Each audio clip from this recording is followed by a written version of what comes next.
My topic is if I am principal for one day. If I am principal for one day, I will change all the rules of school because all the students have to do their work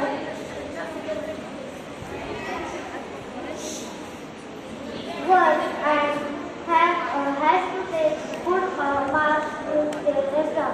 They have to complete their work and the teachers will be proud of the students because they had a very good job in their life. Thank you. All of you. I want to ask a question to all of you. First, how do you feel if you be a principal of a school? Do you have any other expectations to be a principal? I have also some expectations. Firstly, I will start my day with a super bowl assembly in which I will encourage students to take part in assembly and in every day. Secondly, I would also conduct many competitions like sport painting competitions, dancing and singing competitions. Thirdly, I would teach children the three important lines. First, discipline is the most important thing in the world and also in the student's life. And second, education is the most powerful weapon that you can use throughout your life. And third, real success comes from real effort. I would also tell to children that winning is not important, participation is the most important. Thank you. My name is Sohania Sahu and I am from class 6A, Third House. Let's speak about the difficult challenge. One day without screen. It sounds impossible, right? Yeah, because in our modern lives, screens are so important for us, we cannot even think our life without them. Whether it's about entertainment or online payment, our first choice is always our mobile phones. So, one day I thought of doing a challenge, one day without screens. Yeah, I'm very confident. So, in the morning, I woke up with a traditional alarm clock. You know, of course, it's my mother shouting from the kitchen, wake up, it's late. Then I was dressed up and went to school. After coming from school, I had my lunch.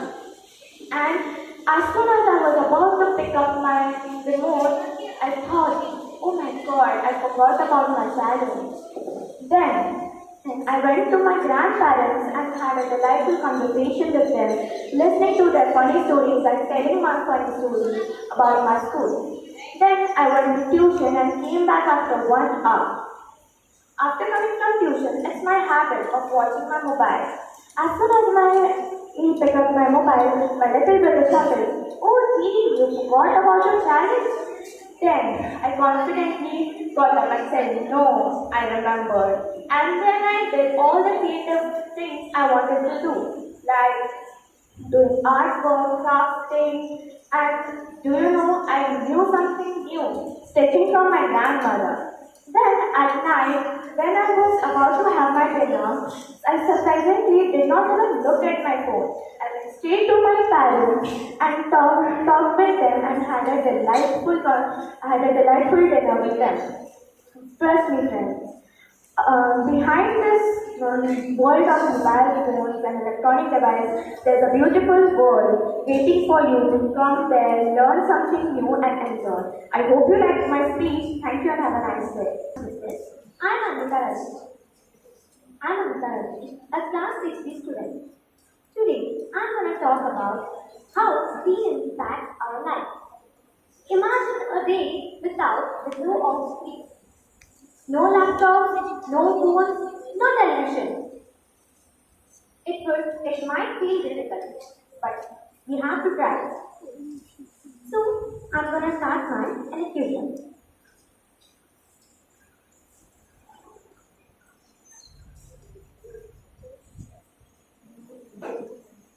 In today's digital age, screens dominate our lives. In today's digital age, screens dominate our life. We wake up to the sound of an alarm, off on our phones, and spend hours scrolling through social media. We work on our laptop, watch TV, and play video games. Screens are everywhere, and it is hard to imagine a day without them. Arnav, Arnav, जा तू. But just for a moment, picture this. We wake up to the sound of birds instead of phone alarms. We play outside instead of gaming. We read a book instead of scrolling endlessly. Without them, we would look up and notice the sky, the trees, and the world around us. We would spend more time with our family, talking, playing outdoors, and even just reading a book.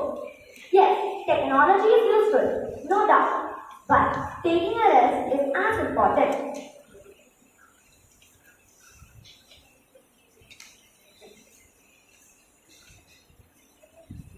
Screens show us a virtual world, but let's not forget the real one. In the world full of ruled by pixels, a screen-free day is like breathing fresh air. So let's challenge ourselves to switch off the screens and switch on light. Thank you. And I am Crosser. Yellow House. And my topic is if I were to be for a day. If I were to be principal of my school, I would work to make it the best place for students to learn and grow. First, I would focus on creating a positive and friendly environment where everyone feels welcome. I would make sure that all teachers are kind and friendly. Always ready.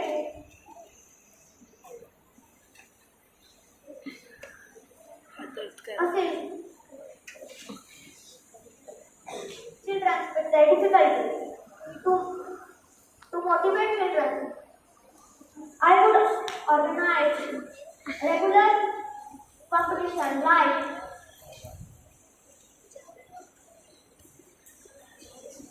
like talent shows, science fairs, and art competitions.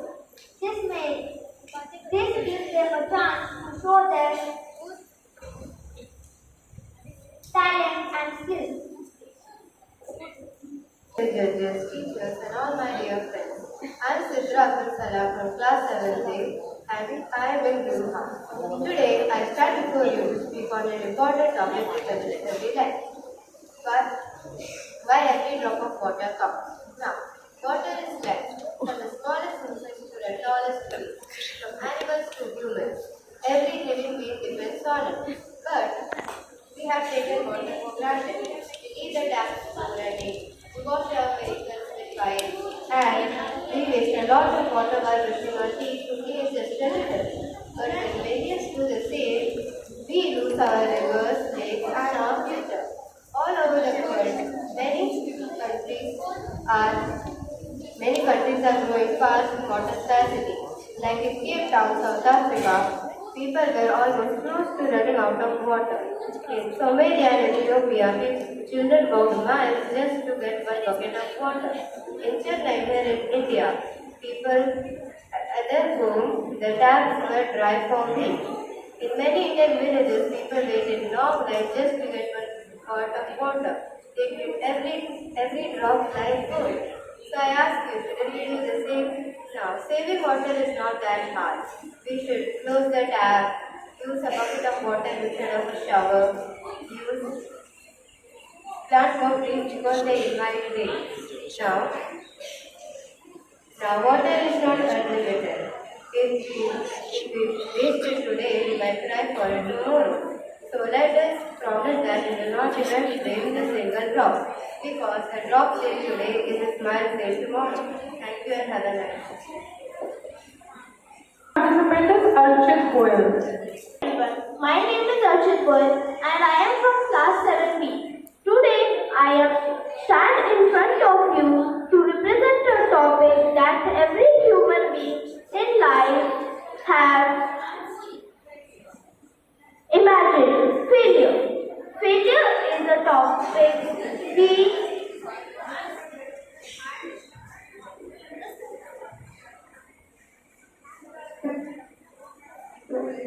So I continue with a simple truth. Failure is not the opposite of success. It is a part of success. No one in history has ever succeeded without failure. So how do I handle failure?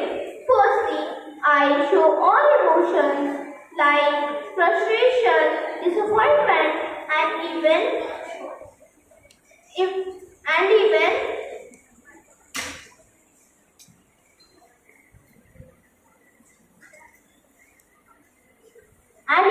embarrassment.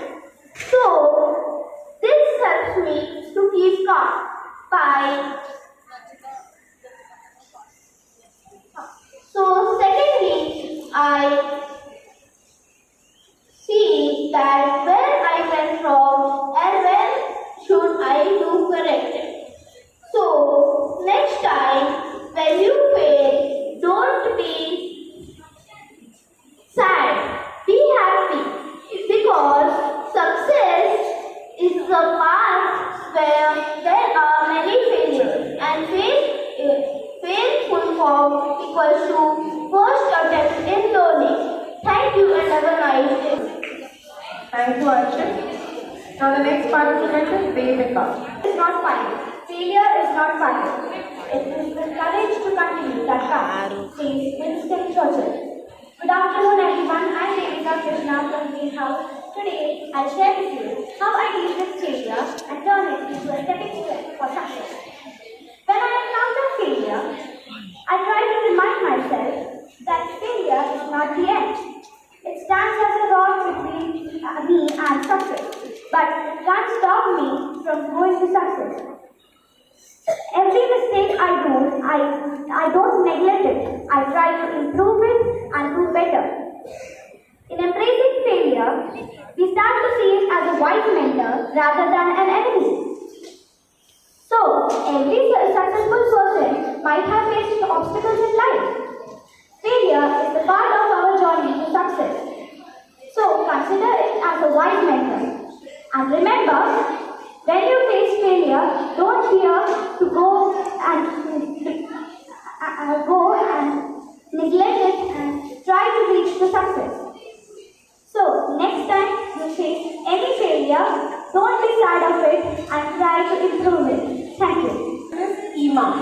Dear judges, teachers, and all my dear friends, I am Ima and Narayan from class 7E, and today I will be talking about the topic, how I deal with failure. I think most of you all must have heard about the phrase, failure is a stepping stone to success. But when we are actually facing failure, it doesn't feel like a stepping stone to success, but it rather feels like a giant rock knocking our way to success, right? I've been there. Actually, we all have. And today, I will be talking to you all about how I deal with this feeling of failure, not as an expert, but as a person who is still learning. When I fail, I sit somewhere disappointed in myself. I don't pretend that it doesn't hurt. I sit with that feeling. Whether it's frustration, anger, or even sadness. Because I feel that ignoring failure just makes it stronger. But acknowledging it gives me the power to move on. But I don't stop there. After that, feeling of disappointment fades away. I ask myself, what can I learn from this? Failure is a thing that I see as a teacher, not as an end. It sometimes teaches me what not to do, and sometimes it shows me my strengths, through which I learn and I grow. I also remind myself that failure is a thing that cannot define me. It doesn't mean that if I fail, I'm a failure. It's just one chapter, not the whole story. And stories become better when a character rises after college. At last, I try again, sometimes even differently, sometimes braver, and sometimes I'm not scared I believe that every setback is a setup for an even better comeback. So how I deal with failure is, face it, I feel it, I learn from it, and then I rise. Thank you. Good morning, teachers and my dear friends. My name is Abhi Gupta. I am from class 7B. My today's topic is that every drop of water matters. Imagine you wake up one morning, turn on the tap, and cold, clean water flows out. You don't even think about it.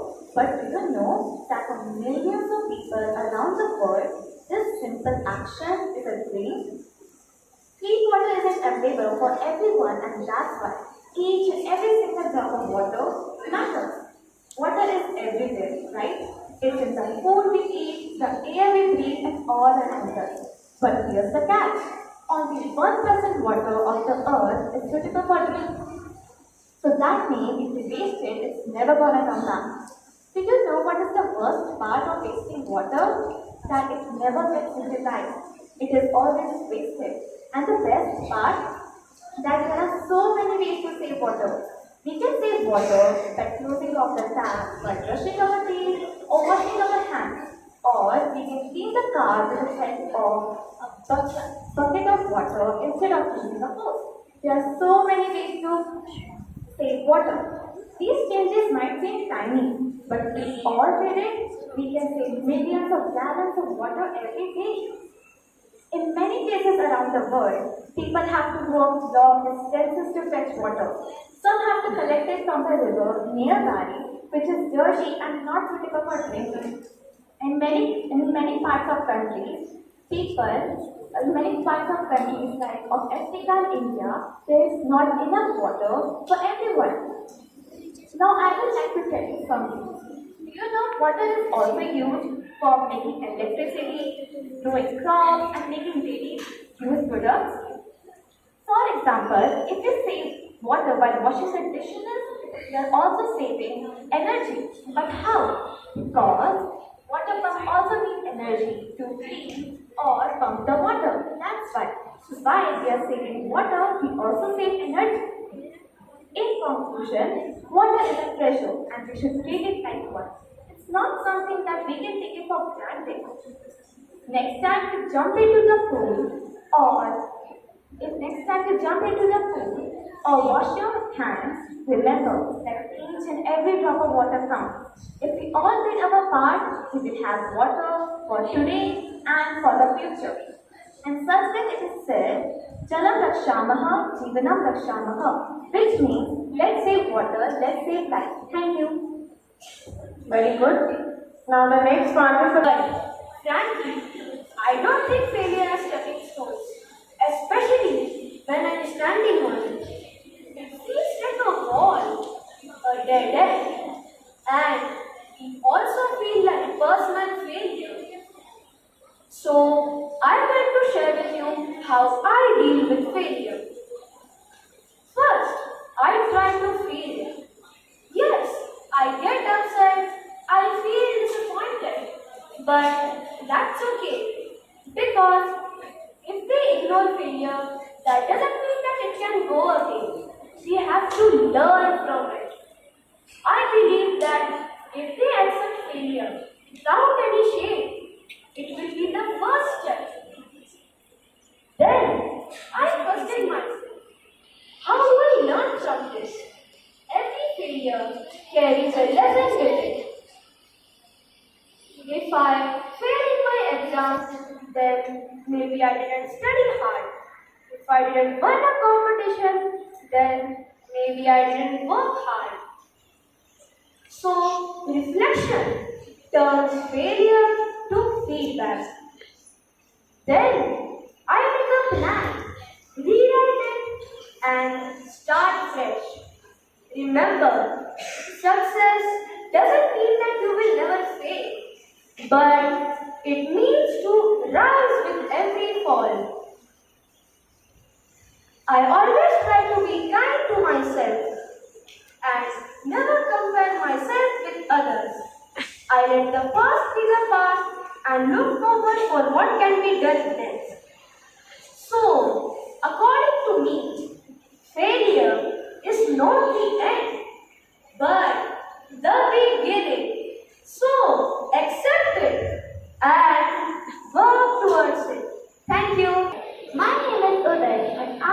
from 7th B. I am from Yellow House. My topic is why every drop of water counts. Today, I want to talk something very important about why every drop of water counts. Water is essential for life. It has limited resources.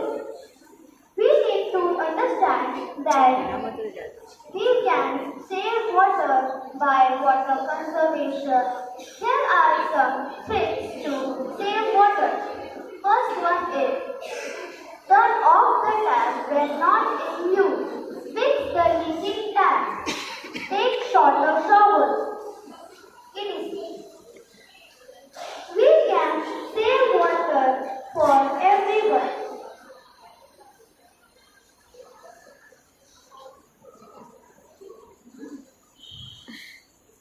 Water.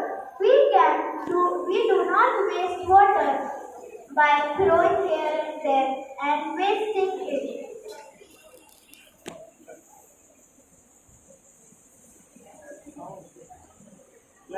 That falls rise against the spring. Like that, failure is not the end, it is.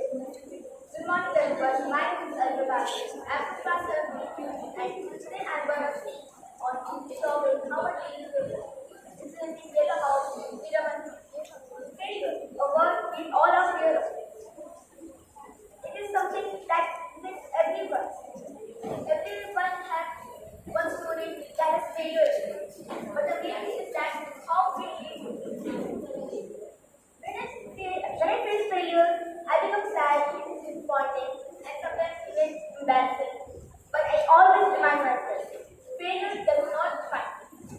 It teaches me a lesson that if you fail one time, you will never succeed. But if you fail 10 times, you will succeed one time. So remember, failing is a part of your life. Never run from it. Never run from it. Sometimes when I fail in something, I go out in the nature, listen to music to refresh my mind. And after that, I write down my thoughts. What have I done wrong? Where was the fault? And make a plan for the future. So I could improve my task. I could improve my task. I could improve myself. And remember that failing is a part of your life. There are many successful leaders, successful persons who have failed in their life many times, like Thomas Alva Edison, who failed hundreds of times for inventing the first Edison lamp, or Elon Musk, who failed many times before starting his business and his career. Talking to a person who I trust also helps. A parent, a teacher, siblings, friend, classmate also helps. So, never become sad if you fail. This was hard. Next time, you will succeed. It's not even the next time, after that, not that time, after that. Just try. One day, success will come to you. Thank you and have a nice day. Very good, Alba. Now the next participant is Aditya Bhujbal.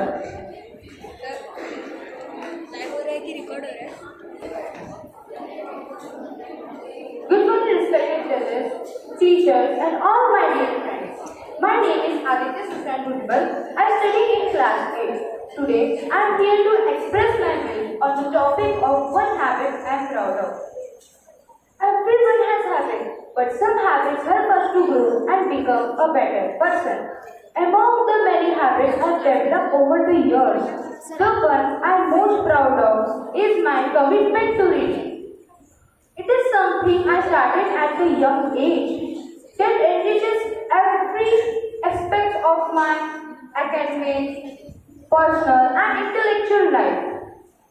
Reading has shaped the way I think, speak, and understand the world. Through reading, I explore different worlds, cultures, and also ideas.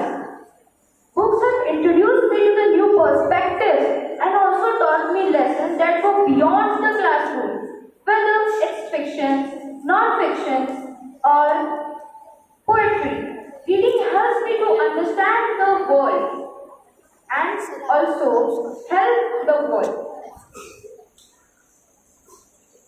Reading has helped me so much.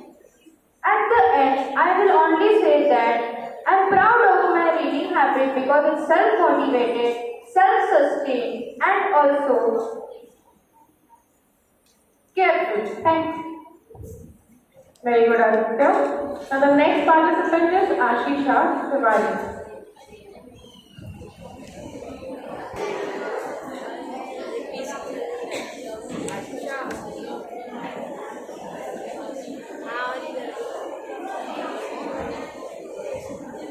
Good afternoon, and all my I am Ashisha Tiwari of class. Everybody please be quiet, somebody is speaking over here. Ashisha, please restart. Good afternoon, respected judges, teachers, and all my students. I am Ashisha Tiwari of class 8, and today I am here to share my experience about my biggest fear and how I overcame it. One long time, my biggest fear was public speaking and social interaction. I remember how scary it felt. It wasn't just about standing on a stage. It was about many students all I was. My heart would race, my voice would tremble, and my neck would shake. It was a constant worry that kept me away from being myself. It stood as a wall around me. But then, a moment came. It was when